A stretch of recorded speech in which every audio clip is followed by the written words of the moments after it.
I bought this, it's not that reliable. I probably won't use it again. And I left my car keys in there, I'm stupid! I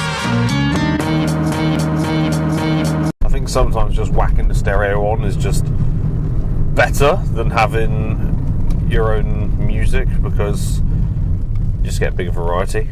Sunroof still not leaking, basically don't touch it and hope for the best. One thing I need to establish with this car is how it performs in the rain, because ever since I've got this car, I've never really given it a chance to perform in the rain. Not on a performance aspect, just, you know, handling, how it behaves. Does it stay up? Does it stay in one piece? Because I'd imagine when this car was new, it was put in a garage, because let's face it, it's quite a nice looking car, and it's what's the word, expensive. Well, modern standards, it's expensive to run when you're paying tax. And really you did that? It's an expensive car to run tax wise. I'd imagine with that 1.8 litre engine, if you are a new driver, it's going to be extremely expensive to tax, because, you know, I wouldn't dare anything that was above 1.2 when I was learning how to drive. My first car was 1.2, my second was 1.1, my third was 1.1, my fourth was a 1.3, my next one was a 1.1, then my next one was a 1.4 diesel, that's the Citroen, and my next was this. So I've had a varied scope of cars I've owned. I'm going to put a heated windscreen on, see what that does. It'll be a good time to test it. There's a little bit of cloudiness on the windscreen. I want to see how that operates. I'm not sure of any cars of the 90s that had automatic windscreen wipers with a sensor. Did they exist? They probably did. I'm just looking in the wrong place. Probably on some of the really high-spec Vauxhalls. Possibly a Saab or a Volvo. I imagine they had them on Volvos. I'm pretty sure Jeremy Clarkson drove around in a few old Volvos that had that function. I could well be wrong. Something to think about. So, if anybody was bothered to read the description on the first vlog, I'm not going to use the sports camera because the mic quality is awful. It's just going to be a combination of this and my phone, I reckon, which I think is a healthy mix. And I am now going to do all of my editing on the tablet that I own, because I was rendering a 4K video. That's actually the first episode of the vlog. I was rendering it yesterday. On a phone, it takes me on average about 2.5 hours. Well, at least 2 hours for me to render a 4K video that's about 20 minutes long. And on the tablet, it's about 20 to 30 minutes. So, therefore, yeehaw, I suppose. I should point out, and I'm surprised I didn't mention this yesterday, that because of my subscriber count on my channel, and I thank you all for your contributions to supporting my channel, I really appreciate it, and in turn supporting me driving about in the Mondeo, I have started channel memberships. They're £4.99 each, and you get a mention at the end of the video. So I don't expect anybody to contribute to this. And that heated windscreen has done well. I don't expect anybody to contribute to the channel memberships, because I am just a pokey little YouTube channel that has this as a hobby, and I've only got about 680-ish subscribers as I record this. So therefore, I don't expect a lot to come out of it. However, if anybody does want to support, I'm willing to give you my gratitude. I'm willing to say that, you know what, I appreciate your help. I'm going to give you an honourable mention. But even if you asked me to do that in the comments, I probably would. So, yeah, channel memberships. It's just going to be mentioned on the channel at the minute. There's probably going to be more stuff that is going to be including in a membership, but I'm not sure what yet, so we'll leave that blank for now. I don't know what ideas to put on a membership, but yeah. It's just a world of opportunity, this is. A shop that's saying it's been closed down for about a year, possibly 2 years, is still open. I'm sure that's probably illegal. If it isn't, it should be. Closing down sale, 80% off. Yeah, we're closing everything. And then you're deciding, oh, actually, we're not going to close. That's got to be illegal. I did business in college. And for the 1 year I went in university, I did business and human resources. So I would know this. So I know about bait and switch tactics being illegal. And I know that the Consumer Protection from Unfair Trading Regulations 2008 like the back of my hand, but or maybe I don't. That was... Why would you indicate and not turn? Are you well? Sorry, that was just internal rage kicking me about of some silly white saloon car. Well, I say it's a saloon car. Technically, according to the specifications, this car is a hatchback. I still don't really fully understand or know what the difference is to this day, but this car is technically a hatchback, probably. One thing I like about going to this particular shop that I'm going to is that it has a supermarket cafe, and I don't know about you, but I've noticed there hasn't really been many places with supermarket cafe. Is that Toyota Starlet? Corolla. There aren't really many shops with supermarket cafes anymore, and I find that fascinating because it used to be the case when I was a kid living in Cornwall. I'd go to Morrison's. It was still Morrison's at the time, only just, and we'd do a bit of shopping, and afterwards we would just have some lunch, and it was lovely. It was quite nice. And that's great. And the website has a link to that. So I'm gonna. Well, I need to pick up my fiancée from work. She finishes at 5, but I need to kill some time, and I need to basically go out and buy myself a salad. The fourth salad. Why would you put trolleys in parking spaces so I can't reverse into the... Look! Take my camera off out of frustration, because I'm so f***ing dumbfounded by why people would do what they do. What is society? So you can see my tank, I am pretty much 1/3 of a tank. I've done 369 miles, nice. And, well, I'm almost at 54,000. So, yeah, I've been putting miles on this thing. Alright, let's go and shop. It's incredibly wet, so I don't really want to go in there, but I think I have to. So, let's do it.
Raw card accepted.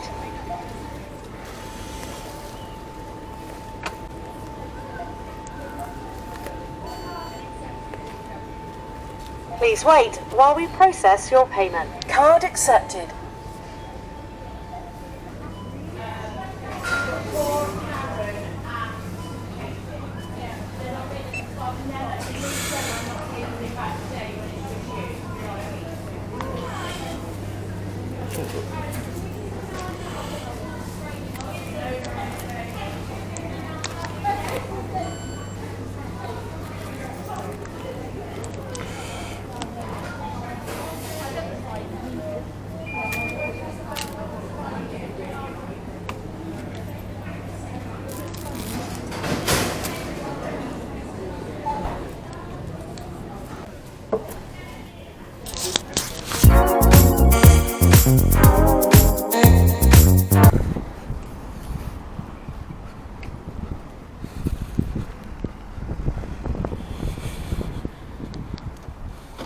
Yes.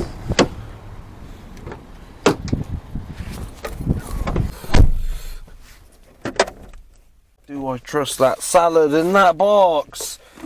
This is the first time I've properly carried food in the car. I don't really want to... Oh. Well, it was a little bit of resistance that way, so I'll hold it like that. Oh. Yeah. What? Oh, okay. I didn't put the ignition on.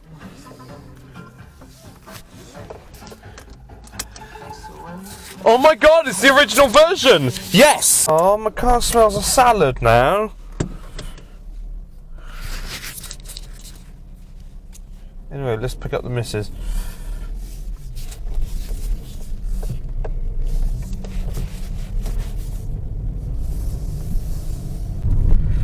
So, the visit to the one of very few supermarket cafes left in this country has led me to realise that I want to go on a road trip, and I want to go on a road trip in my Citroen C3 because I've done road trips in the Citroen before, but the thing is, I want to take it to Eastern Europe. So the initial plan was to ship it to Turkey or Greece and drive it back. However, I'm only going to be given probably 2 weeks in which to do it. It's a lot better than just driving to Greece or Turkey and then driving back, because you'd barely have any time to explore the place. So my suggestion was to ship the car to somewhere in Eastern Europe and then drive it through the Balkans back home. But I want to take it to countries that I haven't been to, so ideally I was thinking I wanted to take it up through the Nordic countries, so eventually up to Finland, Sweden, Norway, but go via the Baltics. One slight issue with that: massive war in Ukraine, and Ukraine is a very useful country geographically. Also, another strategically placed country, Belarus. And Belarus, along with Russia, has been on the forefront of sanctions because they have been assisting Russia in the whole conflict. So they're getting some bad press too. But in terms of going somewhere abroad, dare I take the Mondeo for a day trip to France? The breakdown cover probably wouldn't even secure its return back home, but you know, it'll be worth a shot, I suppose. Or if I'm really boring, I could just jot it over to Ireland. It's not that far, and I have no idea why river crossings to Ireland are very expensive, but they are. It's cheaper to go to and from France twice than it is to go to Ireland once. And gee, I can't imagine why that's the case. Oh, that's a sound engine.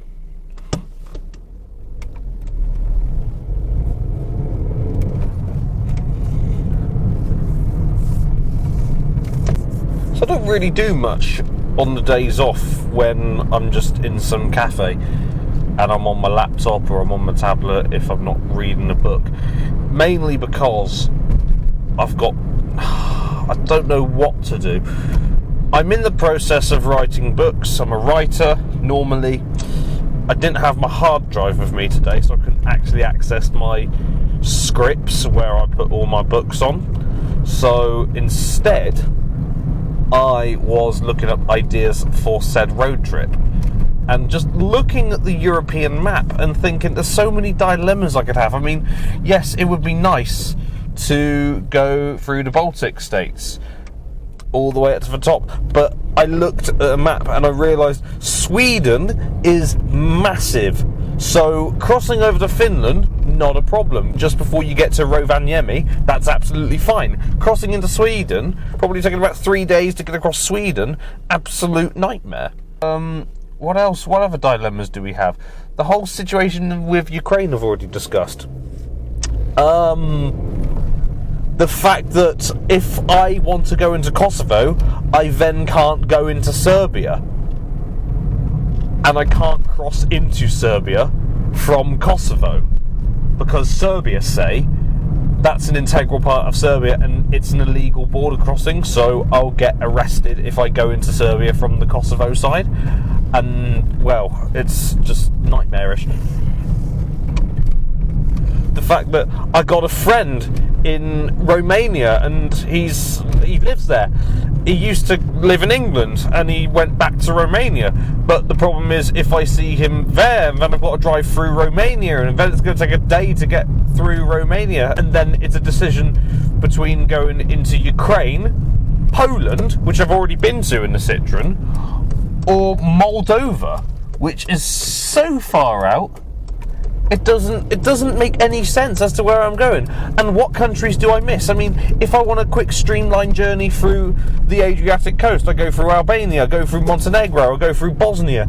It means I'm going to look like a shithead because I'll be missing out North Macedonia. I'll be missing out Kosovo. I'll be missing out Serbia, most likely. Or do I miss Bulgaria? I mean, Bulgaria is a pretty prominent state. I mean, you have to go through Bulgaria if you want to connect to the rest of the EU from Turkey, for example. So there's just so many dilemmas. I mean, what do I do on the 14th day? Can I scrap my car in an EU state without having to go through a whole legroom of paperwork, without having to import it first? A lot of me is thinking, do I just take it on a road trip to the United States? And do I just do a road trip there? But wait, hang on. If you're temporarily importing a car, you have to get separate insurance on the VIN number because your UK insurance won't be any good. So what do I do then? It just seems like it's something I really want to do. It's a very eccentric exercise, but at the same time, it's like I really don't want to go through all of this red tape. And I appreciate it's not easy when you're doing a foreign road trip in a British registered car. Partly because everybody hates the British, and partly because nobody really expects to see a British car on their soil. It's very, very, very weird, to say the least. But I don't know what to do. Do I go on a road trip to the States? Do I do it through Eastern Europe, like I said I would, like one final road trip?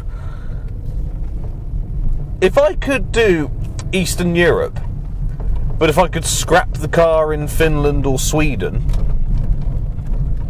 then that sounds alright to me. That doesn't sound like a bad option. So it's something to think about. It's it's a beautiful, what was that, a Sierra? That's a Sierra. Are we smiling at the car? He loves it. He loves it. People love these cars. It's my line. I literally cannot go forward. You got plenty of room. You got plenty of room. You got plenty of room. There we go. Of this game I used to play when I was a kid. It's loads of cars in sort of a grid, and then you had to get all of the cars out of the grid. It's basically like clearing them from traffic, I forgot what the game is. It's something like Rush Hour, something like that. Am I in? No, I'm parked terribly. Oh dear. I love people's faces when they see the car and they're smiling because they appreciate brilliance and the taste that I have. Right, I think I'm going to get some shopping and I'm going to go home. So, catch you later.